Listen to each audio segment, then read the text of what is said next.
নীলফামারীতে জামায়াতে ইসলামীর প্রার্থী ঘোষণা ৪ আসনেই পরিচিত মুখ।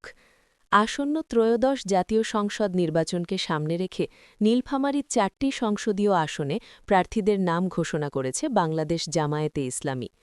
ঘোষিত প্রার্থীরা নিজ নিজ এলাকায় দীর্ঘদিন ধরে সামাজিক, ধর্মীয় ও জনকল্যাণমূলক কর্মকাণ্ডে সক্রিয় থাকায় রাজনৈতিক অঙ্গনে ব্যাপক আলোচনা সৃষ্টি হয়েছে। নীলফামারী ১ আসনে জামায়াতে ইসলামীর মনোনীত প্রার্থী হিসেবে ঘোষণা করা হয়েছে মাওলানা আব্দুস সাত্তারকে। তিনি একজন অভিজ্ঞ আলেম ও সমাজসেবক হিসেবে এলাকায় সুপরিচিত। নীলফামারী ২ আসনে প্রার্থী হয়েছেন অ্যাডভোকেট আল ফারুক আব্দুল লতিফ। আইন পেশায় দীর্ঘ অভিজ্ঞতা সম্পন্ন এই নেতা ন্যায় বিচার ও সুশাসনের প্রতিশ্রুতি দিয়েছেন। নীলফামারী ৩ আসনে জামায়াতের প্রার্থী হিসেবে মাঠে নামছেন ওবায়দুল্লাহ খান সালাফি। তিনি ইসলামী দাওয়া ও যুব সমাজ গঠনে গুরুত্বপূর্ণ ভূমিকা রেখে চলেছেন। অন্যদিকে নীলফামারী ৪ আসনে মনোনয়ন পেয়েছেন হাফেজ আব্দুল মুন্তাকিম।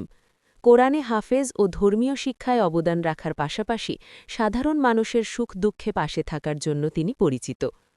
জামায়াতে ইসলামীর পক্ষ থেকে জানানো হয়েছে, এই প্রার্থীরা জনগণের অধিকার, ন্যায়ভিত্তিক সমাজ এবং দুর্নীতিমুক্ত বাংলাদেশ গঠনে কাজ করবেন।